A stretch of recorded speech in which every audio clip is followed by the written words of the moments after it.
400万利润，20万给你，够大方了吧？我凭一手酿酒绝技，将荣城柳荫街唐氏酒肆盘活，到头来分红却连1成都不到。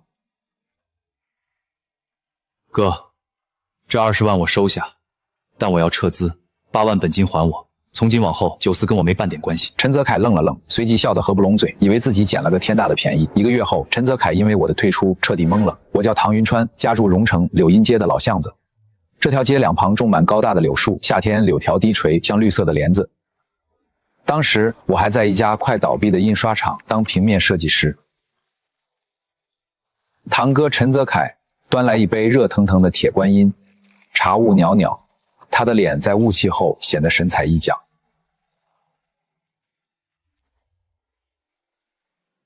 云川，别在那儿破场耗着了，跟我干点大事儿。我在柳荫街看中个铺子，开家酒肆，卖咱家祖传果酒，准能火。云川，你哥说的对，你哥脑子活，会做生意，你手艺好，人老实，你们搭档，生意肯定红火，一家人还能坑你。启动资金我出大头，30万。云川，你拿出积蓄8万，怎么样？算你技术入股，赚了钱4、6分，我6你4，够兄弟吧？那天晚上，我翻出爸留下的酿酒笔记，我下了决心，掏出全部积蓄，8万元，1分没留。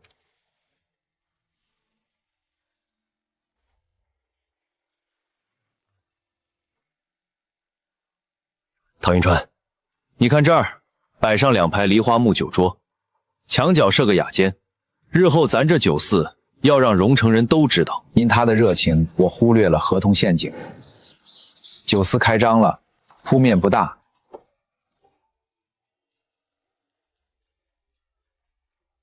前店后坊，简单却有种古朴的味道。第1年，生意冷清的让人心里发慌。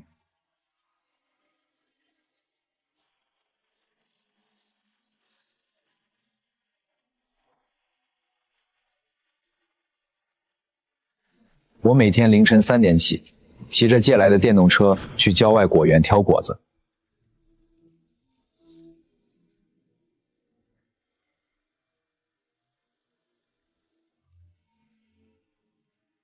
可陈泽凯从不碰这些活，总是穿得干干净净，像个大老板。这可是我的酒肆，尝尝，外头绝对喝不到这味儿。泽凯够意思，先走了，慢走啊，常来。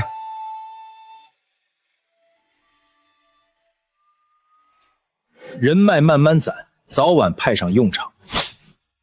哥，这些饭局真有用，咱们酒没卖多少，账上已经欠了10几万。云川，你不懂，得生意先把关系铺好，钱自然就来。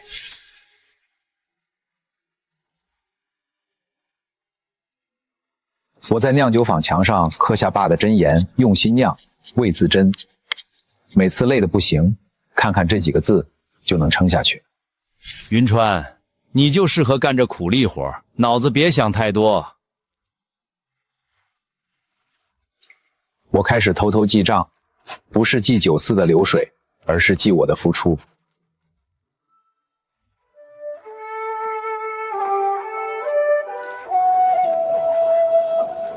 老板，昨日尝了你家荔枝酒，实在对味，承蒙先生喜爱。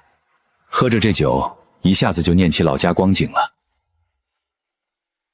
我多带些老友过来捧场，还帮你们对接了文化协会，那就多谢教授费心帮扶了。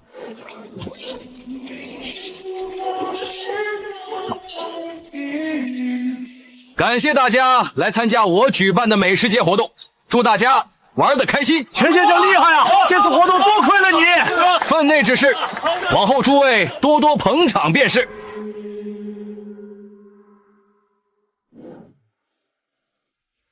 酒肆的生意终于有了起色。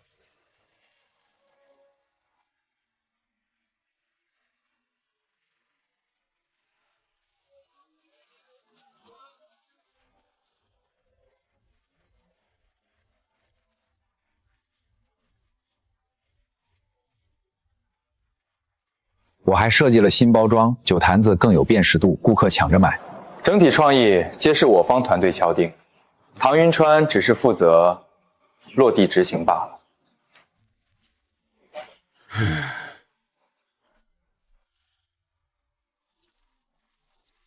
陈先生爽快，后续合作多多益善，互利共赢，往后长期合作便是。唐氏酒赛要每月供800斤，做独家特供。哥，这不行，桂花酒工序复杂，桂花得用新鲜的金桂腌3个月才能入酒，现在不是花季，存货不够，800斤1个月做不出来。做不出来？你开什么玩笑？云川，生意场上没做不出来这回事儿，没新鲜桂花，用干的糯米随便买点不就行了？哥，这样味道就变了，招牌就砸了，咱们的口碑全靠这口味。砸了！你知道这合同值多少？1年几百万的流水。云川，我才是老板，我拉生意，你酿酒，听我的，没错。家族生意听我的。你太惯着他了，他就是个打工的，给他点钱就老实了。妈，他倔得很。倔，让他走，我倒看看离了咱们家他能干什么。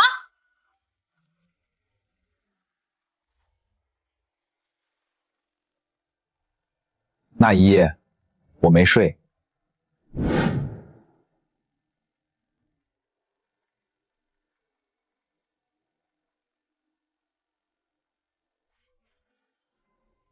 您尝尝这款新酿，有啥不足尽管直说。放心，我细细品品，给你说道说道。那次吵架后，我和陈泽凯之间多了道看不见的墙。我发现陈泽凯挪用9·4资金给嫂子周林买名牌包，我匿名写信提醒他，却被他直接无视。老板放心，店里活我都能打理妥当。店里琐事就辛苦你多搭把手了。我雇了个叫小文的大学生兼职，他家境不好，特别勤快，闲下来就缠着我学酿酒。川哥，你这么拼干嘛？酒明明是你酿的，外面却都说是陈老板的功劳。小文，干好自己的活儿，别的别管。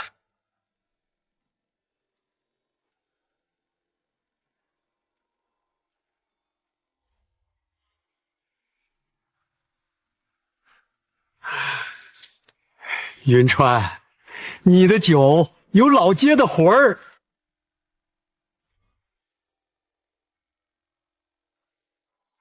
做生意得看重品牌价值，重点做好市场拓展才行。你们看云川穿得太过朴素，我也劝过他添置得体衣裳，他始终不肯听从。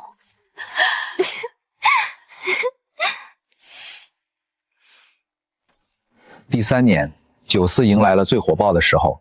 小文拍了段视频，拍我清晨搬酒坛。视频火了，柳荫街挤满了人，排队买酒的队伍从店门口延伸到街尾。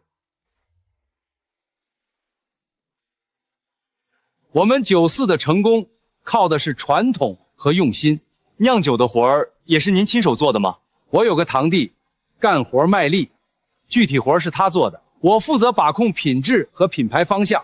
报道出来，标题是青年企业家陈泽凯用一坛酒点亮蓉城味道。角落里有一张我的小照片，照片下写着陈泽凯的堂弟，没名字，没存在感。看我儿子上报纸了，大老板。我站在酿酒坊，桶里酒泡咕噜作响，像在替我叹气。那年9·4赚了大钱，流水550万，净利400万。我想按4、6分的承诺，就算打点折扣，我也该分到一笔钱，够在蓉城买个小房子安定下来。我抱着这点期待走进那场决定命运的分红会。分红会在大伯家客厅举行，气氛却一点不轻松。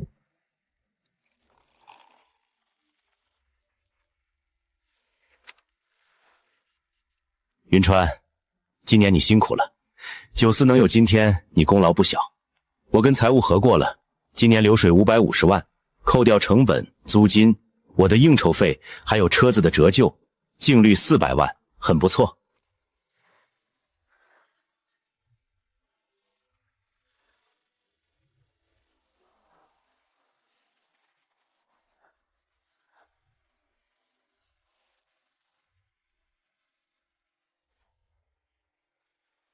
云川，你干得不错，这是20万，已经打到你卡上了，拿着吧，想买什么买什么，别亏待自己。云川，你哥对你多好，20万，你在印花厂干10年都赚不到，得好好谢谢你哥。就是云川，以后跟着你哥好好干，日子会越来越好。泽凯说了，明年开分店，让你当店长。来年我定会带领团队全力开拓市场，把产业规模进一步做大做强。听到他承诺明年带团队扩张，却没提我的名字。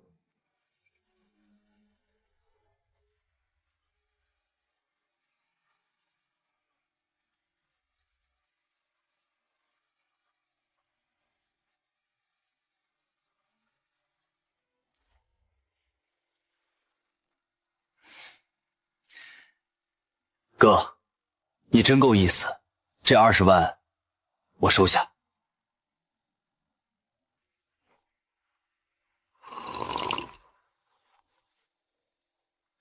不过我有个小条件，说，我想把当初投的8万本金拿回来。从今天起，这酒肆从里到外，从招牌到酒糟，都是你一个人的。我退出，干干净净，以后再没我什么事儿。行，云川，痛快，就这么定了。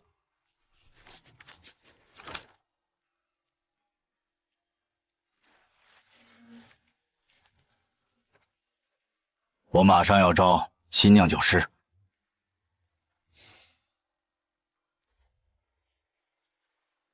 1个月后，陈泽凯因我退出，彻底懵了。酒肆的生意像是断了线的风筝，哗啦啦往下跌。昔日的热闹一去不复返，新来的酿酒师完全摸不着门道。这不是云川的酒，味道差得太远了。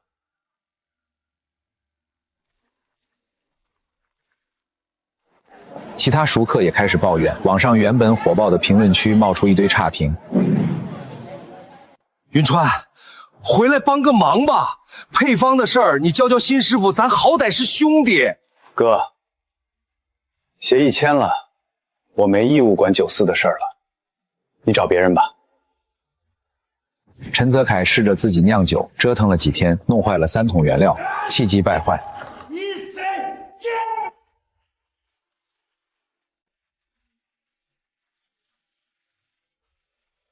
品质不稳定，我们不能砸自己的招牌。干啥嘛？我出去！原先涨势的一走，这铺子就没精气神了。线下客流肉眼可见便是，光景大不如前。唐云川真是忘恩负义，这般不念旧情，存心让酒肆垮台害我儿子。陈泽凯连门店经营都把控不住，实在让人失望。我没急着开新店，而是先在网上开了个小号，卖自己酿的果酒，名字叫云川酿。没想到网上订单像雪片一样飞来，评论区全是夸味道正宗的留言。有老顾客认出是我，私信问：云川，是你吧？这酒跟唐氏酒肆最好的时候一模一样。我笑着回复：用心酿，味道自然好，谢谢支持。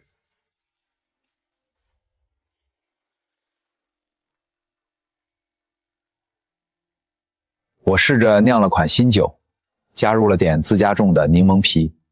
云川，这酒喝了让人心里舒坦。婶儿，您喜欢我就开心，回头再送您一坛。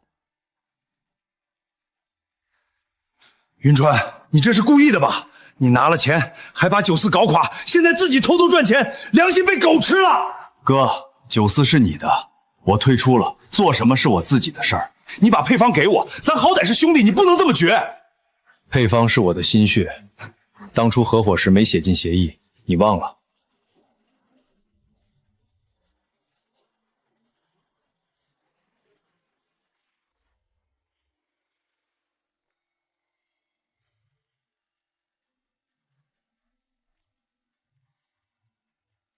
云川，你不能看着你哥的生意垮了呀，一家人得互相帮衬。伯母，当初分红时，你们可没把我当一家人。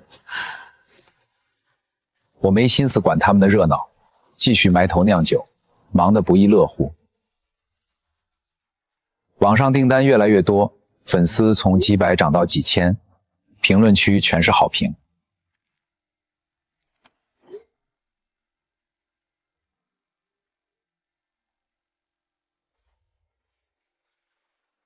为了应对订单，我开始研究物流，把发货时间压缩到3天内。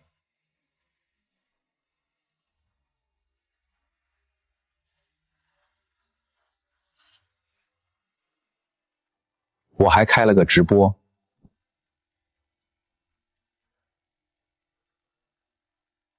过去的事儿不提了，现在我只想把酒酿好，给大家最好的味道。94的名声一落千丈，他请了个所谓的大师傅，号称有30年酿酒经验，想挽回局面。可那师傅酿的酒，连小文都嫌弃，说是甜的齁人，像是糖精泡的，顾客流失的更快。网上差评铺天盖地，94的招牌彻底砸了。陈泽楷开始借钱，想撑过难关，可银行看他生意不行，贷款批不下来，他甚至卖了那辆轿车，可还是填不上94的亏空。这点生意都打理不稳当，实在让人失望。大伯母四处托关系，想找人投资94。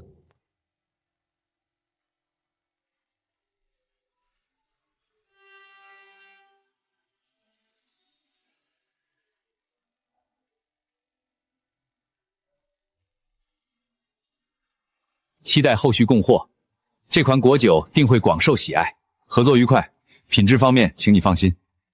云川，你的酒一上架，顾客都抢着点。那就好，回头我再送几坛新酒给您试试。为了提升品质，我又回了趟老家果园，跟果农签了长期供货协议。我还买了台小型冷藏设备，确保果子运回来新鲜如初。酿酒时，我试着加了点山楂，酿出一款新酒。云川，这酒喝了让人年轻10岁。大爷，您说哪的话呢？您喜欢我再送您一坛，慢慢喝。我还收到一封粉丝的私信，是个在荣城工作的白领。他说：“云川，你的酒让我想起小时候外婆酿的果酒，喝着特别温暖。”我回：“谢谢你的故事，我会继续用心酿，让更多人找到回忆。”半年后，我的果酒品牌云川酿在网上彻底火了，成了荣城的一张新名片。云川，你的酒让我们的菜都更有味儿了。老板，您满意就好，回头我再研发点新口味。云川的酒是荣城一绝，没人比得上。云川，拿去酿酒，准好喝。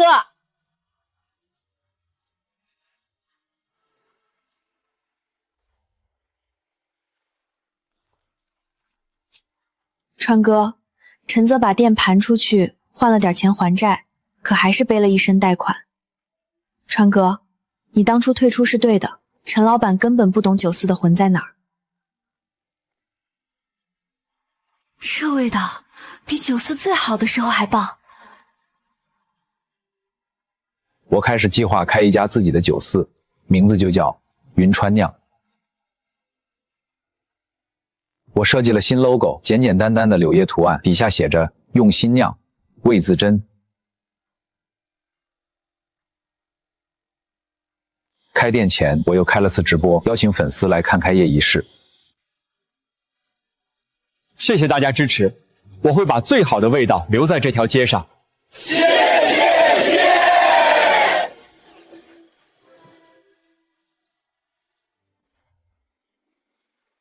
至于陈泽楷，听说他回了老家，开了个小超市，日子过得紧巴巴。大伯母偶尔在街上看到我，低着头快步走开，再也不提一家人。周林回了娘家后，没再跟陈泽楷和好，听说已经开始相亲了。我没心思管他们的糟心事儿，只专心酿我的酒，把柳荫街的味道传下去。爸，你的酒我没丢脸。那一刻，我觉得所有的累，所有的委屈都值了。开店后的第1个月，云川酿酒术的生意好得超乎想象。我忙得脚不沾地，但每次看到顾客满意的笑脸，就觉得累得值。云川哥，你的酒让我想起小时候在乡下过年的味道，太感动了。兄弟，喜欢就好，欢迎常来。他拍了张店里的照片发网上，标题写“柳荫街的灵魂回来了”，帖子又火了一把，引来更多人来店里打卡，生意更旺了。我还收到一封本地文化协会的邀请，请我参加荣城的美食文化节。他们说，云川，你的酒代表了柳荫街的传统，得让更多人知道。我带着几坛新酒去了美食节，现场酿酒的摊位围满了人。唐先生，你的酒为什么这么受欢迎？用心酿，选好果，味道自然好，这是我爸教我的。第二天报纸上就登了篇报道，标题是柳荫街的酿酒人唐云川用心酿出蓉城味道。文章里配了我的照片，我穿着简单的工装站在酒坛旁，笑得有点腼腆。云川，你现在是大明星了。什么明星？就是个酿酒的，做好酒就行。为了让顾客有更好的体验，我在店里加了个小品酒区，顾客可以坐下慢慢品酒，配点小点心，聊聊柳荫街的故事。有天晚上，几个老顾客在品酒区聊天，聊到当年的唐氏94，一个大叔叹气：那时候的酒也好，可惜后来味道变了。幸好有你云川。大叔，过去的事儿不提了，咱们喝好这杯酒。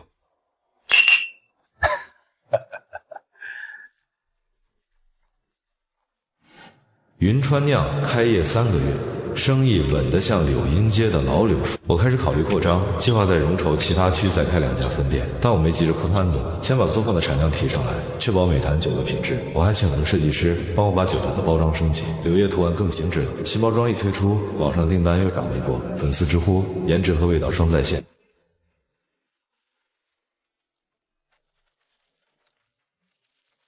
云川，我错了。当初不该那么对你，酒宿是我毁的。哼！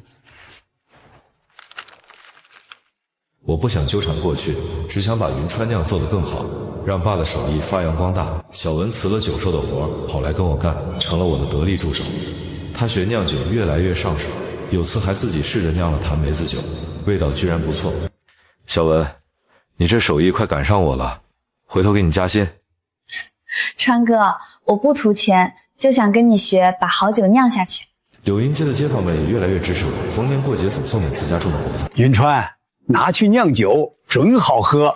我收下荔枝，酿了批新酒，特意送了1坛给他，算是谢礼。开春后，我开始筹备第1家分店，选址在蓉城闹市区，铺面比柳荫街的店大1倍，装修风格还是老街的味道。开业前，我又开了次直播。邀请粉丝来新店捧场，直播间里弹幕刷得飞快。云川牛，柳荫街的骄傲。新店开业那天，顾客挤满了店，收银机响个不停。我站在柜台后，看着满屋的笑脸，觉得一切努力都值了。爸，你看到了吧？你的酒现在是蓉城的招牌。窗外的柳叶沙沙响，像在回应我。云川酿新店开业后的热潮比我预想的还要持久。每天清晨，卷帘门还没完全拉上去，门外就已经排起了长队。收音机滴滴答答的声响混杂着街坊们的笑声，成了新店里最踏实的底层。但我心里很清楚，繁华的表象最容易让人迷失。当初陈泽凯就是看着唐氏94门庭若市，便以为天下财富都已纳入囊中，开始飘不能走他的老路。94的命脉不在于装潢有多华彩，归根结底在于那一坛酒的味道。随着2家店的出货量较增，原先老家果农散收的果子已经供不上，品质一旦出现参差，招牌立刻就会被砸掉。在一个周2的清晨，我把新店的钥匙交给了小文，自己开着一辆刚买的2手小货车，颠簸了3个多小时，再次回到了老家的果园。深秋的果园透着一股萧瑟，但也酝酿着下一季的生机。我找到了相熟的果农老孙头，他正蹲在地头抽着旱烟。云川啊，你现在可是大老板了，还能亲自往这泥地里跑。孙叔，什么大老板，就是个酿酒的手艺人。我今天来是想跟您谈个长买卖。我要包下你山头那片向阳坡的老树杨梅和荔枝，这收购价高出市场价2成，果子必须按照我制定的标准来采摘，大小、成熟度，甚至采摘的时间段都有严格的规定，条件只有一个，我要的是最顶尖的那一波。云川，这价钱给的太高了，叔不能坑你。孙叔，好果子值这个价。我爸以前教过我，酿酒得用心，果子得挑最好的。只有您的果子好，我的酒才能卖得上价。这钱是您应得的。签完合同，我又顺道走访了邻近的几个村子，用同样的条件敲定了桂花和糯米的长期稳定供应商。这就像是在地底深处扎牢了根须，不管外界的风雨怎么吹，我都有源源不断的底气。傍晚时分，我带着一身泥土和果木的清香回到永城，推开店门，小文正一条不紊地给几个外地游客打包桂花酒，动作麻利，笑容甜美。看到他熟练的模样，我心里悬着的石头稳稳落地，手艺有了传承，根基扎进了泥土，这生意才算真正站住了脚。日子像发酵桶里的酒泡，平稳而有节律的咕噜噜向前推进。转眼入冬，荣城迎来了一场罕见的湿冷寒潮。店里新推出的温热山楂酒成了抢手货，酸甜解腻，喝下去从胃里暖到指尖。这天下午，店里稍微空闲了些。云川，快给我打2斤你新酿的那个山楂酒，我带回去给我家老头子暖暖身。哎，你听说了吗？你那个堂哥陈泽凯最近可惨喽。好一阵子没联系了，怎么了，王阿姨？我上周末回了趟老家吃喜酒，听你们村里人说的，他不是拿着盘店的钱回老家开了个小超市吗？结果根本不会经营，成天还摆着个大老板的谱，赊账给那些狐朋狗友。没半年，超市就黄了，听说还欠了供货商一屁股债，天天有人上门堵截。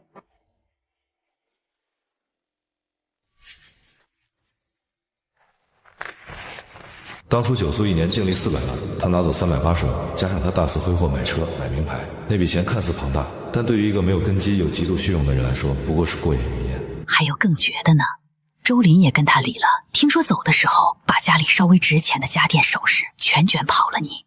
我母气的在村口大骂周林没良心，结果人家理都没理。现在陈泽凯整个人浑浑噩噩的，连个正经工作都找不着。听到大伯母和周林的名字，我心里竟然掀不起一丝波澜。当初分红时，他们一家人那种高高在上，理所当然要榨干我的嘴脸，依然历历在目。如今落得这步田地，不过是种什么因，结什么果。阿姨，您的酒装好了，拿好慢走，外头地滑。云川啊，还是你踏实，老天爷长眼呢。发酵桶散发着熟悉的温度，空气里的酸甜味让我感到无比安心。我不会去嘲笑陈泽凯，也不会去同情。对我而言，那已经是2个世界的人。我只需守着我的酒坛，过好我自己的人生。这天店里的客人已经散尽，小文打扫完卫生，跟我打了个招呼，便下班回去了。我留下来盘点当天的账目，顺便检查新一批荔枝酒的发酵温度。屋里开着暖气，果酒的香气在温暖的空气中氤氲。我坐在靠近落地窗的柜台前，敲击着计算器，核算着年底给小文和几个帮手的奖金。手里有了余钱，我绝不会像陈泽凯那样苛待跟着我干活的人。就在我抬起头准备伸个懒腰缓解颈椎酸痛的时候，目光不经意间扫过了窗外。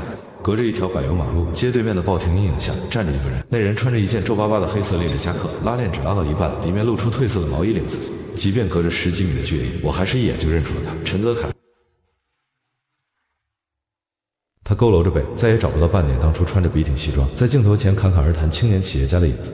他死死地盯着我这家店，盯着门头上那块散发着暖黄色光芒的云川酿招牌，眼神显得异常阴郁复杂，甚至带着一种令人不安的怨毒。他肯定以为我现在拥有的一切，这气派的店面源源不断的客流，本该都是属于他的。他永远不会承认是自己的贪婪和无知毁了唐氏酒肆，在他的逻辑里，一定是我藏私，是我算计了他，才导致了他的落魄。我们隔街对视了几秒钟，我没有站起身，也没有走出去质问他为什么在这里。我只是平静地坐在明亮的殿堂里，用一种近乎审视的目光看着他。似乎是被我的平静刺痛，陈泽凯下意识地耸耸肩膀，像一只见不得光的耗子猛地转身，一瘸一拐地走进了旁边那条逼仄小巷里。我知道，以他那种极度自负又睚眦必报的性格，偷偷跑回荣城，绝不可能是为了来缅怀过去，或者向我忏悔。一个被逼到穷途末路的人，在极度的嫉妒和心理平衡下，往往会做出一些下作的举动。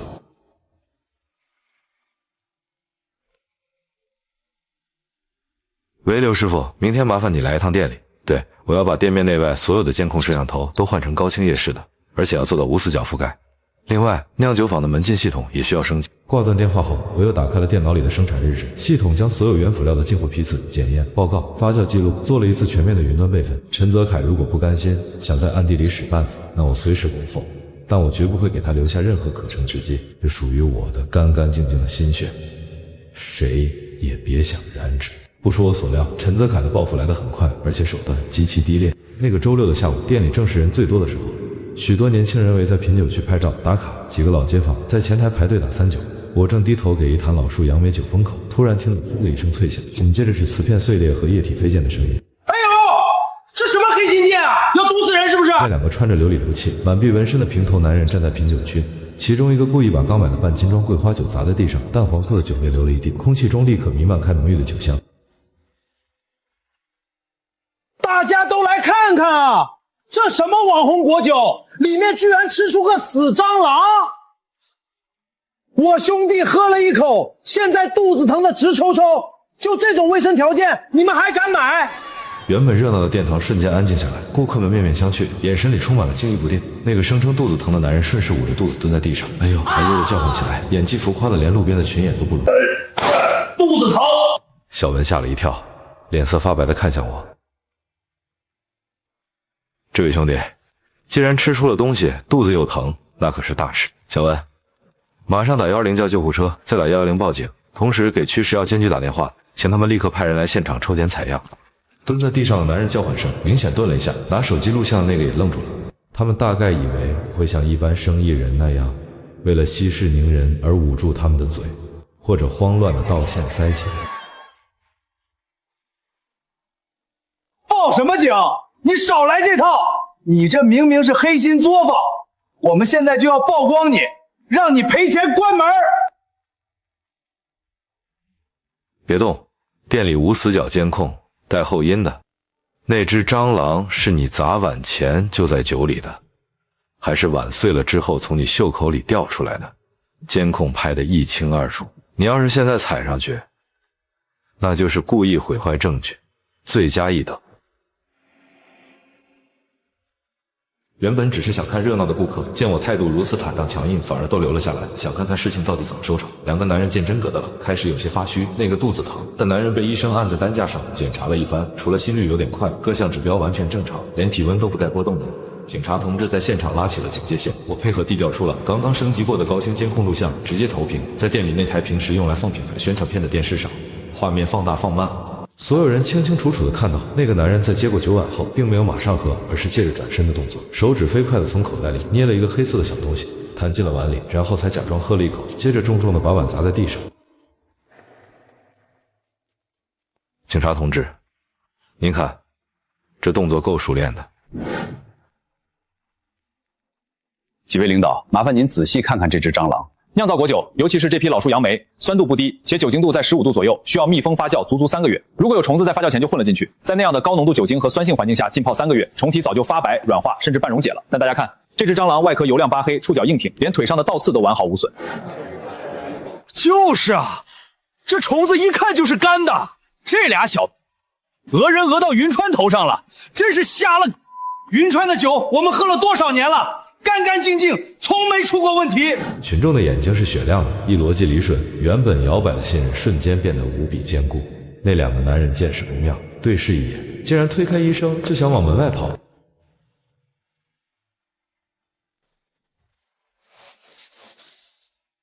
跑什么？寻衅滋事，敲诈勒索，给我们回所里说清楚。警官，这是我们店从原料进厂发酵、灌装到封存的每一道工序的详细记录、温控数据和每日质检表。我申请对我店里的所有批次果酒进行全面检验，我也要告他们恶意损害商业信誉。我要的不仅是洗清嫌疑，我要的是把这颗钉子彻底拔出来，顺便敲山震虎。到了派出所，面对寻衅滋事和敲诈勒索的刑事立案压力，没过半小时就竹筒到豆子全招了。果不其然，幕后指使人就是陈泽楷。陈泽楷给了他们5000块钱定金，承诺只要在云川酿闹出食品安全的大动静，拍下视频发到网上，把名声搞臭，事成之后再给2万。他们两人平时就在柳荫街后面的网吧混日子，为了这点快钱，便接了这单下作的买卖。更有意思的是，小文在整理我们店外街角的监控视频时，发现了一个极其关键的画面。就在这两个混混进店闹事的前10分钟，陈泽楷正鬼鬼祟祟地躲在对面的巷子口，跟他们交头接耳，还递了一个牛皮纸信封过去。人证物证俱在，陈泽楷很快就被警方传唤。听说他被带走的时候，正窝在一家破旧的快捷酒店里吃泡面，看见警察，整个人直接瘫在了地上，连站起来的力气都没有。因为涉嫌不凶、敲诈勒索和损害商业信誉，陈泽楷被依法刑事拘留。大伯母得知消息后，不仅没敢来找我闹，反而连夜收拾东西跑回了乡下老家，生怕沾染上这桩倒霉事。这场原本可能毁掉我品牌的危机，不仅被我轻而易举的化解，反而成了一次绝佳的免费宣传。第二天，官方的抽检结果出来了，云川酿的所有指标不仅完全符合国家标准，甚至在一些卫生理化指标上远超行业平均水平。我把官方检测报告和那段碰瓷监控视频一起发到了品牌公众号上，没有任何添油加醋，只有客观的事实陈述。大家都在痛骂这种低劣的同行恶意竞争手段。李教授更是亲自在自己的朋友圈和本地论坛发了长文，力挺我。什么是匠心？匠心不只是手艺好，更是干干净净做人，坦坦荡荡做事。唐云川的酒经得起发酵，更经得起检验。这篇长文被大量转发，许多原本不知道云川酿的人，也因为这次事件的好奇，特意跑来店里买酒尝鲜。店里的生意非但没有受到影响，营业额反而在这短短几天内翻了一番。晚上关店后，我独自一人走进酿酒房，闻着空气中安定的果酒发酵香气，我拿起一块抹布，仔细地擦拭着那个跟随我多年的不锈钢发酵桶。陈泽楷这块下作的绊脚石，算是彻底被踢开，但他这种人留给我的警示，却深深印在了我心里。生意越做越大，眼红的人就会越来越多，唯有把底线守死，把规矩立严，这满巷子的酒香才能长长久久地飘下去。陈泽楷被拘留的消息在柳荫街传开后，街坊们看我的眼神里，除了过去的亲切，又多了一丝敬重。大家心里都有一杆秤，谁在踏实做事，谁在投机取巧。时间一长，什么妖魔鬼怪都藏不住。危机解除后的第2个月，店里迎来了一批特殊的客人。那天上午，李教授没有像往常那样拎着酒壶来打3酒，而是穿着一身笔挺的中山装，领着几位夹着公文包、气质儒雅的中年人走进了殿堂。云川，给你介绍一下，这几位是咱们市文化局非物质化遗产保护中心的领导，他们看了那篇报道，又查了唐氏果酒的历史渊源，特意过来实地考察的。那几位领导没有摆架子，他们在店里转了一圈，最后在品酒区坐下。我端上几样招牌果酒，领导们细细品尝后连连点头。唐师傅，你这酒里不仅有果香，还有咱们荣成老底子的味道啊！现在市面上多的是香精勾兑的工业流水线产品，像你这样坚持古法发酵、手工把控温度的年轻人太少了。在发酵区，我向他们详细讲解了如何根据节气挑选杨梅、荔枝，如何在不同的温度下把控发酵周期，以及怎样用当地特有的陶土坛子进行窖藏。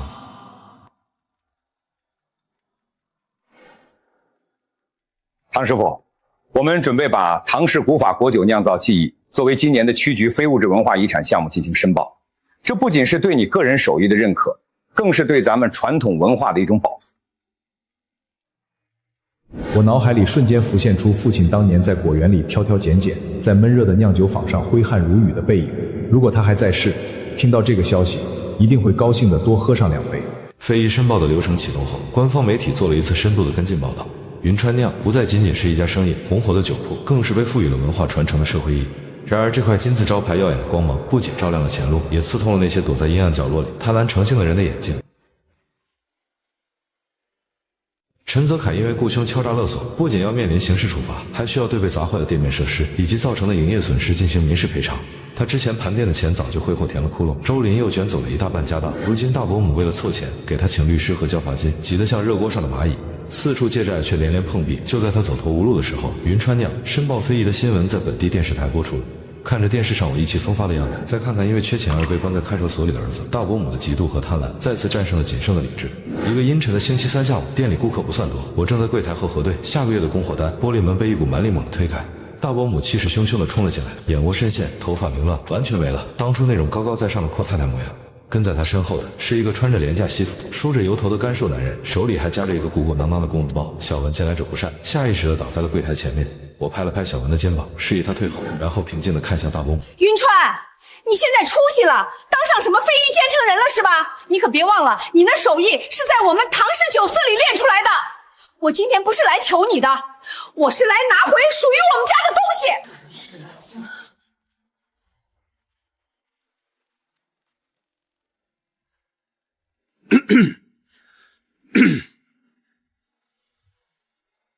唐先生你好，我是陈家的代理律师。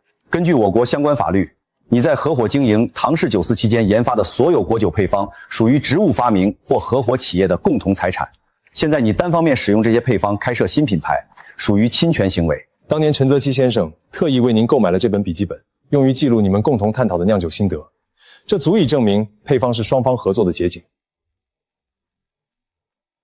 现在我的当事人要求不多，要么你让出云川酿30%的股份，要么一次性赔偿200万买断配方，否则我们就在非遗申报的关键期去法院起诉你。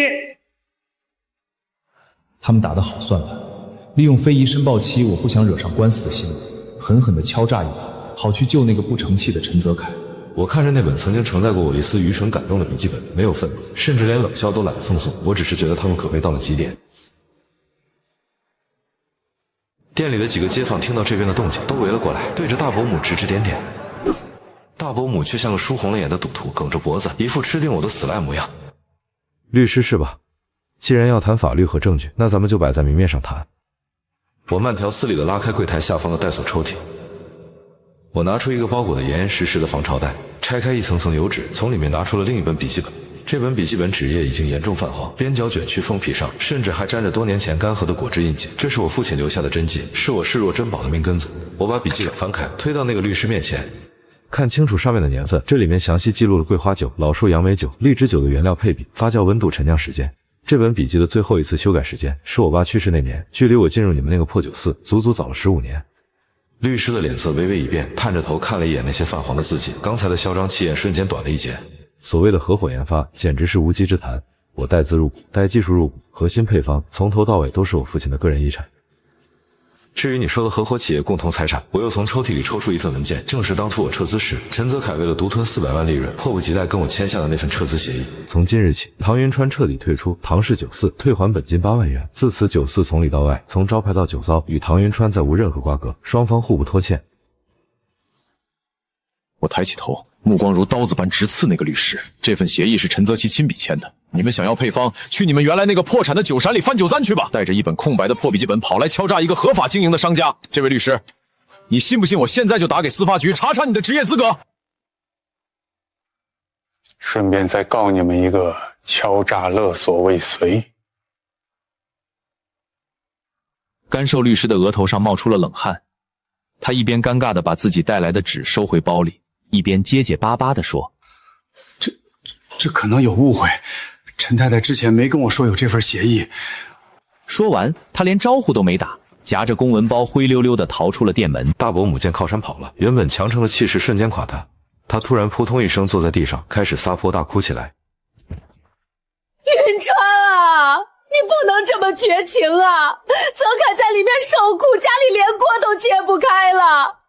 你现在赚了大钱，手指缝里漏一点也够救他一条命啊！他可是你堂哥啊，你怎么能见死不救呢？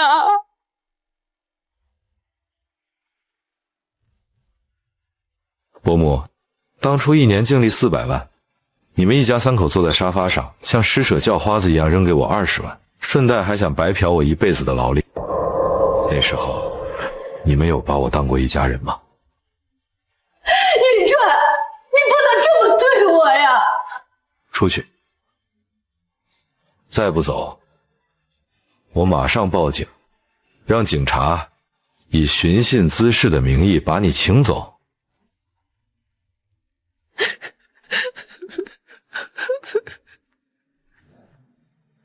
我收起父亲的笔记本和协议书，重新锁好抽屉。一场闹剧收场，门外的阳光依旧灿烂，柳荫街的空气里再也没有什么东西能阻挡云川酿的酒香了。